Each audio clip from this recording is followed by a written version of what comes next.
noches a todos de nuevo.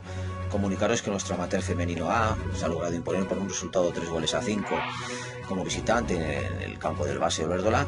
Y bueno, pues un partido de puro trámite, en el cual lo único positivo han sido los 3 puntos y los 5 goles marcados ante un rival pues bueno, pues como penúltimo clasificado, pues que se jugaba mucho, y nosotras, bueno, pues simplemente nos jugábamos el hacer un buen trabajo, el seguir con un buen sistema de juego y el intentar agradarnos a nosotras mismas, cosas que bueno, que quizá en el resultado hemos conseguido, pero como juego pues quizá no hemos conseguido. Pero bueno, ya lo he dicho, lo más importante es el resultado de los 3 puntos y bueno, y esperar a la próxima jornada a que, bueno, a que encontremos ese ritmo que quizá hoy no hemos encontrado, pero que también nos permita conseguir los 3 puntos y seguir avanzando en lo alto de la clasificación.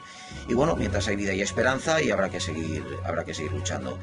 Desde aquí, bueno, pues igualmente, como siempre, dar la enhorabuena a nuestras jugadoras por el trabajo realizado, porque siempre dan todo lo que tienen, siempre dan hasta el 100%, y bueno, unas veces se juega mejor, otras veces se juega peor, pero en definitiva un gran esfuerzo por su parte y un gran orgullo, como siempre digo, de nuestras jugadoras.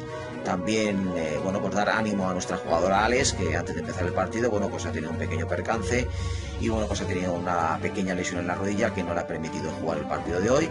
Y bueno, y mañana lunes, pues en el fisio del club, pues ya la explorarán y veremos a ver que el resultado no sea tan negativo como parece. Bueno, pues nada más por hoy y hasta la próxima conexión. Muchísimas gracias, buenas noches, hasta luego, chao.